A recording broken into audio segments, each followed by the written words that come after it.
விளையாடி நேயர்களுக்கு சாய்ஷாவின் அன்பு வணக்கங்கள். எல்லோரும் தீபாவளி நல்லா கொண்டாடி முடிச்சிட்டிங்களா? எல்லோரும் நல்லா கொண்டாடிப்பீங்கன்னு நான் நம்புகிறேன்.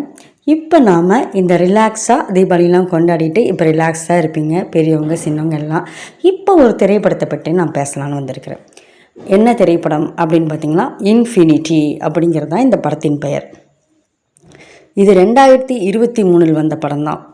இன்ஃபினிட்டி அப்படிங்கிறது தகுந்த மாதிரி படம் முடியவில்லை. இதற்கு இன்ஃபினிட்டி 2024 செகண்ட் பார்ட் வரும் அப்படின்னு சொல்லி முடிச்சிருக்கிறாங்கங்கிறத ஃபஸ்ட்டு நான் சொல்லிடுறேன். இது ப்ரைம் டைமில் பார்க்கலாம். செகண்டு இதில் நமக்கு நல்லா தெரிஞ்சது நட்டி முனிஸ்காந்த், இவங்க 2 பேரும் அதே போதுமானது. க்ரைம் கதை தான், த்ரில்லர் கதை தான், சஸ்பென்ஸ் தான், அதுவும் சொல்லிட்டேன். அப்படியே ஸ்மூத்தாக போகுதுன்னு சொல்ல முடியாது. அப்படியே விறுவிறுன்னு ஒரே நைட்டில் 3 கொலை 4 கொலை நடக்குது. ஏன் நடக்குது, எதுக்கு நடக்குதுன்னு தெரியாமல் போலீஸ் டக்குன்னு சிபிஐக்கு மாற்றுது. சிபிஐ ஆஃபீஸராக வராரு நட்டி. கதை அப்படியே விறுவிறுப்பாக போகுது. அவ்வளோ விறுவிறுப்பாக இருக்கிற கதை ரேட்டிங் பார்த்திங்கன்னா 10க்கு 3 தான் போட்டிருக்கிறாங்க. இல்லை 1.6 2 3 தாண்டவே இல்லை. ஏன் அப்படிங்கிறது இதில் நம்ம சிந்திக்க வேண்டிய விஷயம். முடிவும் கரெக்டாக அந்த படத்துக்கு தகுந்த மாதிரி தான் முடிச்சிருக்கிறாங்க. ஒன்று, ஏன் இந்த படம் ஓடலை அப்படிங்கிறதுக்கு நான் கண்டுபிடிச்சிருக்கிறேன். ஏன் இந்த படம் ஓடலை, ரொம்ப அருமையான படம் தான். அப்படியே போகுது, சூப்பராக போகுது. அந்த கொலைகள் நடந்ததற்கான சொல்லப்படுகின்ற காரணம், அதை தான் மக்களால் ஏற்றுக்க முடியல அப்படின்னு நான் சொல்லுவேன்.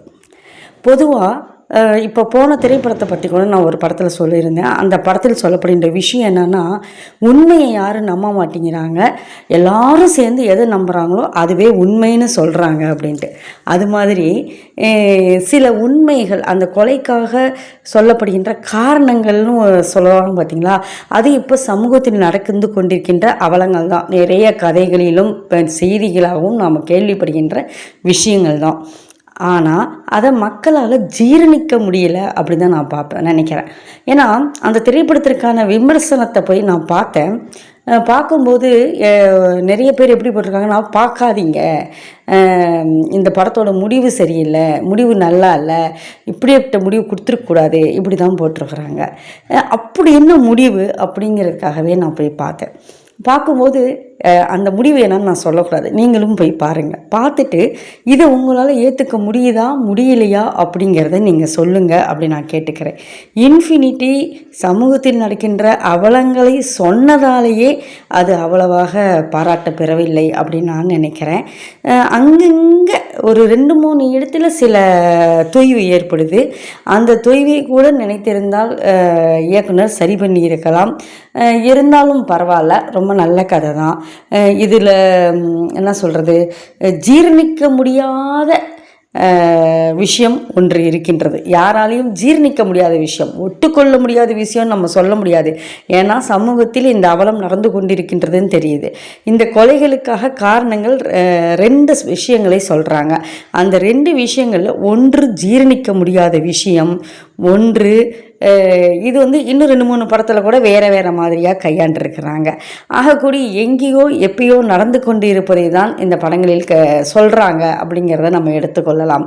ஆனால் ஒரு விஷயத்தை சொல்கிறாங்க அப்படிங்கிறதுக்காகவே அதை தவறாகவும் பேசக்கூடாது. நடந்து கொண்டிருக்கின்ற விஷயங்களை பேசுகிறாங்க, அவ்வளோதான். அது நம்மளால் ஏற்றுக்கொள்ள முடியல, ஜீரணிக்க முடியல அப்படிங்கிறது தான் உண்மை.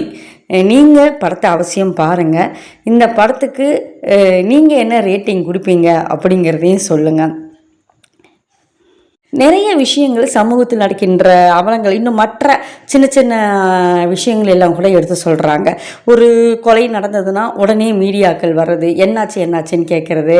அதன் பிறகு பார்த்திங்கன்னா அவங்க உயரதிகாரிகள் கேள்வி கேட்பது, அதற்கு நட்டி சொல்கின்ற பதில்கள் எல்லாம் கோபமாக சொல்கிற மாதிரி இருக்குதுன்னு நம்ம நினைக்கக்கூடாது. உண்மை அதுதானே, நம்ம என்ன செய்ய முடியும் சொல்லுங்கள். உடனே கேட்டால் எப்படி பதில் சொல்கிறது, கண்டுபிடிச்சி தானே சொல்லணும் அப்படிங்கிறது ஒன்று. ஆனால் இதில் இவங்க தான் காரணமாக இருக்கலாம், இவங்க ஒரு கையாளாக இருக்கக்கூடும் அப்படிங்கிறத நான் அந்த காட்சியில் அந்த ஆள் வரும்போது நான் கண்டுபிடிச்சிட்டேன்.